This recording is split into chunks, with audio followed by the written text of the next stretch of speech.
aí entrei no Tesouro Direto e me deparei com a seguinte situação. Quero comprar o meu Tesouro Selic, mas tenho Tesouro Selic 2028 ou Tesouro Selic 2031. E agora, Marília, qual eu escolho? Vamos falar sobre isso.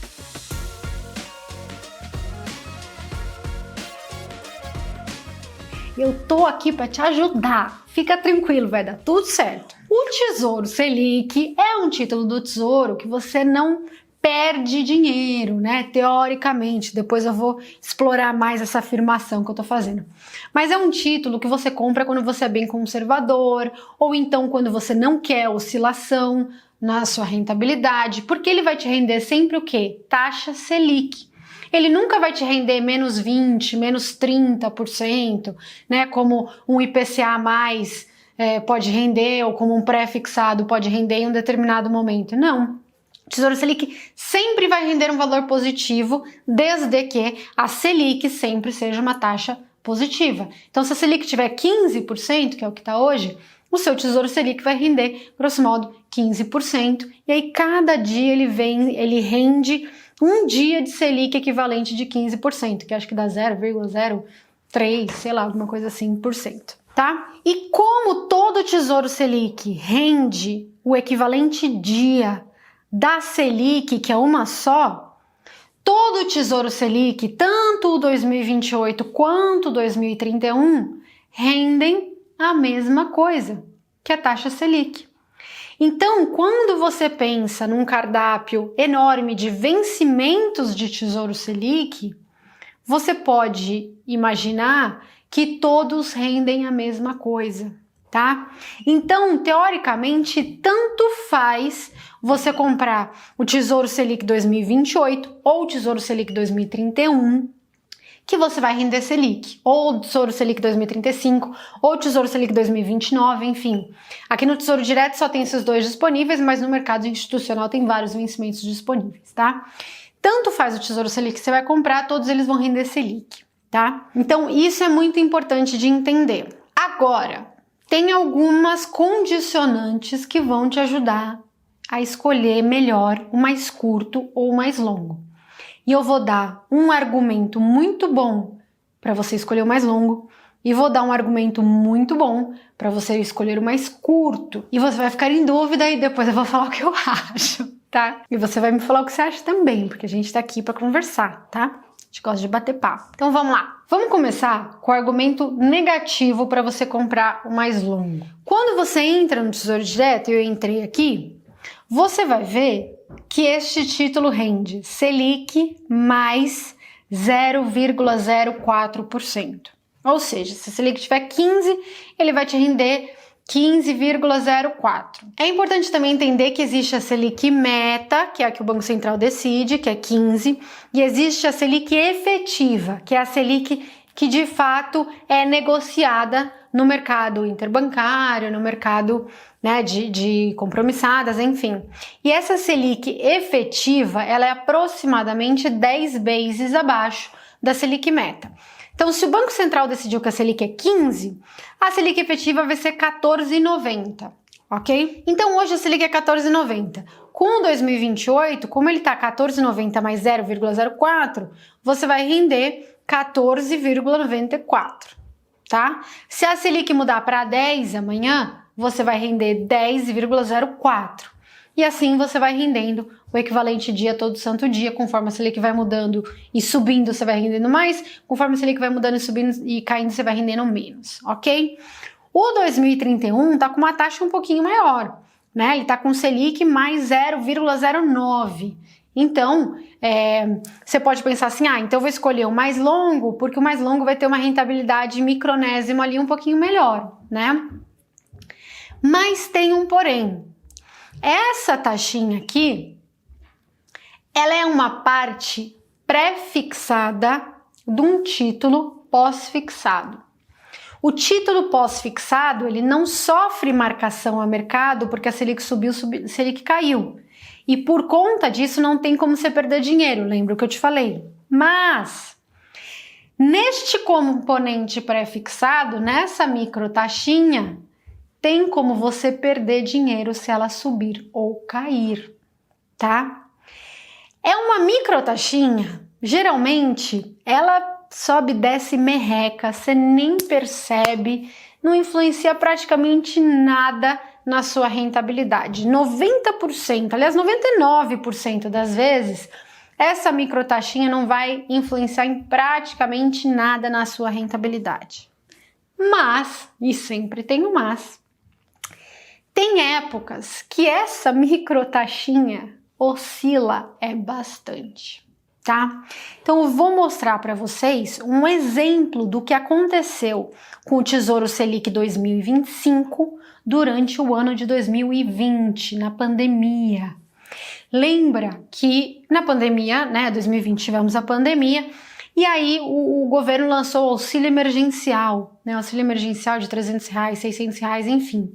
E aí ele precisava de muito dinheiro para pagar esse auxílio emergencial. O que ele fez? Emitiu muita LFT, muito Tesouro Selic. E para ele emitir tanto Tesouro Selic assim no mercado, ele teve que pagar um pouquinho mais, né? Então essas taxas, olha, que estavam em torno de 0,02%, subiram em 2020 até atingir 0,38% e depois subiram de novo lá para 2021, atingindo também 0,32%. Essa alta de 30 bases da taxa pré-fixada do Tesouro Selic, que geralmente não influencia em absolutamente nada, causou, olha só, a queda enorme no preço do Tesouro Selic. Quem estava investido em um Tesouro Selic 2025, 2029, na época tinha um 2029 e tal, chegou a perder mais de 1% durante este mês. Olha que loucura, você investir num Tesouro Selic para reserva de emergência, para não perder dinheiro de jeito nenhum e tal, e em um mês, no mês seguinte você vê lá 1% a menos, As pessoas ficaram apavoradas. É importante dizer que isso volta rapidamente, são condições muito específicas de oferta e demanda. Já aconteceu também no passado, não lembro se era 2008, enfim, aconteceu de novo essa questão. Mas dá para você ver que volta muito rapidamente. Aqui em 2021 subiu mais lentamente, mas voltou também. Então, ao longo de 2021, essa situação já tinha se normalizado.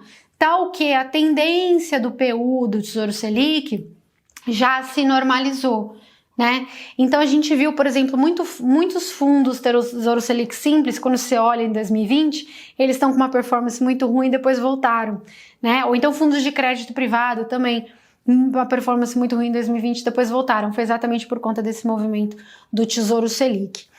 E como nesta parte pré-fixada, quanto mais longo o título, maior é esse efeito caso ele aconteça, você tem que tomar cuidado, porque se você comprar um Tesouro Selic curtinho, quem comprou um Tesouro Selic em 2020, um Tesouro Selic 2021 ou 2022, nem sentiu os efeitos de marcação a mercado, foi muito pouco, foi um prejuízo de 0,30% ou 0,40%, Quem foi para o 2029, um longuíssimo, que cada 1% de queda na taxa provoca uma variação bem maior do PU, sofreu aí 1,5%.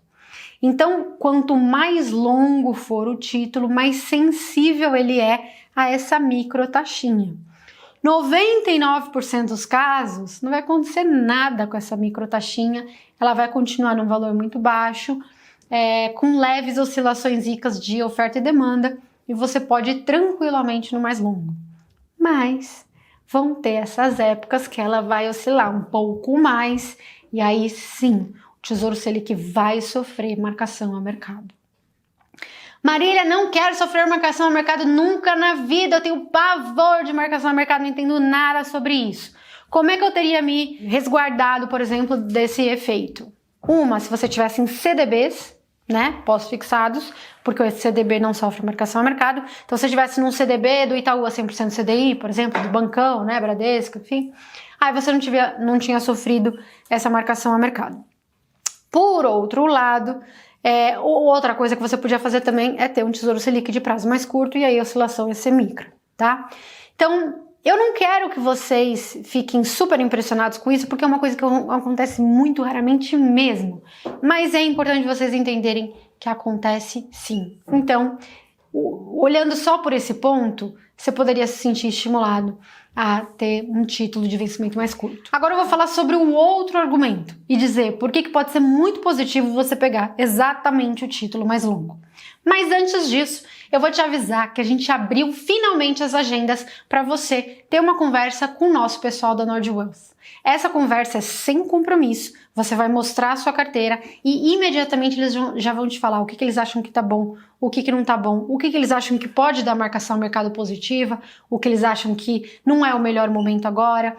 No caso dos seus títulos de crédito, qual banco ter, qual banco não ter, enfim, se você tem muita ação, eles vão dar um panorama geral da sua carteira e, claro, te explicar o nosso modelo de trabalho. Então aproveita que as agendas estão abertas para conhecer mais o nosso modelo. E o argumento do juro longo, Marília, vamos lá. Quando você compra uma LFT, né, um Tesouro Selic, de vencimento mais curto, você tem que pagar o imposto de renda, certo? E o imposto de renda do Tesouro Selic segue uma tabela regressiva normal do mundo de renda fixa. Então, se você segurou até 6 meses, você vai pagar 22,5% de imposto de renda. Se você segurou de 6 meses a 1 ano, 20%, de 1 ano a 2 anos, 17,5%, acima de 2 anos, 15%. Então imagina que você comprou um título acima de 2 anos, mas ainda curto, né? A cada 2 anos você vai pagar imposto de renda, certo? A cada 2 anos o título vai vencer e você vai pagar o imposto de renda. Enquanto se você escolher um título de 10 anos, 7 anos, enfim, um título mais longo, você só vai precisar de fato pagar esse imposto de renda depois de 10 anos. Então, você tem uma menor frequência de pagamento de imposto de renda. E isso gera um retorno maior. Porque o que você pagaria de imposto de renda no outro está rendendo lucro sobre juro para você. Então, vamos olhar a diferença de rentabilidade, por exemplo, de trocar a cada 2 anos e de trocar a cada 10 anos. Olha aqui, por exemplo. Então, eu peguei um investimento inicial de R$100 mil, uma Selic efetiva, né, de 14,90 e investi, e a cada 2 anos aqui eu paguei imposto, tá vendo? Aí aqui tem o valor líquido, investi de novo, paguei imposto e assim vai, sobrei com R$333 mil depois de 10 anos, ok? Agora eu fiz a mesma coisa, só que com título de 10 anos, de tal forma que eu só paguei imposto uma vez no final do título, né? É a mesma Selic, é a mesma rentabilidade, só a diferença de imposto de renda. Eu sobrei com R$355.893. Então percebe que em uma eu tive um retorno líquido de imposto de renda de 12,79%. Enquanto na outra eu tive um retorno líquido de 13,54%. Ou seja, você pagar imposto de renda o tempo todo e você acumular e pagar imposto de renda só no final, tem uma diferença grande de rentabilidade, tá? E, claro, quanto mais você deixar para pagar imposto de renda no final, mais você vai se beneficiar. Inclusive, se você usar, por exemplo, um fundo de previdência, onde você sequer tem que pagar imposto de renda a cada 10 anos, né? Se você ficar 30 anos com fundo de previdência e pagar imposto de renda de 10% só no final, você vai ainda ter mais benefício, né? Só que o fundo de previdência, por outro lado, tem a taxa de administração, que diariamente vai comendo a rentabilidade do título. Então, às vezes vale a pena, às vezes não vale, dependendo da taxa de administração e da própria rentabilidade do fundo, tá? Tudo isso são coisas que a gente tem que olhar quando a gente olha para o longuíssimo prazo. E isso é importante porque às vezes a gente chega aqui com um cliente da Wealth, por exemplo, que tem uma carteira boa, investida em Tesouro Selic ou investida em bons ativos, só que usando uma casca ineficiente. Por exemplo, investir em Tesouro Selic através de um fundo Tesouro Selic Simples. É bom? Pode ser bom, só que o fundo Tesouro Selic Simples paga o Come Cotas, e o Come Cotas é imposto de 15% a cada 6 meses. Então você está o tempo todo pagando imposto de renda. E se você investisse num Tesouro Selic de fato, com vencimento em 10 anos, você estaria pagando infinitamente menos de imposto de renda. Por isso que aqui na Wealth a gente não olha só os ativos que vocês estão investidos, mas as cascas também, que às vezes fazem toda a diferença, tá? Então lembra, a agenda tá aberta, o link tá aqui embaixo. E é isso, pessoal. Então tem argumentos positivos para você alongar, e o principal dele é o imposto de renda, e faz muito sentido você economizar imposto de renda, mas é importante você saber também que raramente, 1% das vezes, quase nunca vai acontecer dessa taxinha ser reajustada, causando um efeito temporário de marcação a mercado. Ou seja, se você realmente não precisar de dinheiro no curtíssimo prazo, é uma excelente opção e sempre no mais longo. Então, nesse caso, eu iria no 2031. E você, qual você prefere? Me diga aqui nos comentários, a gente conversa sobre isso. Muito obrigada a todos e até semana que vem.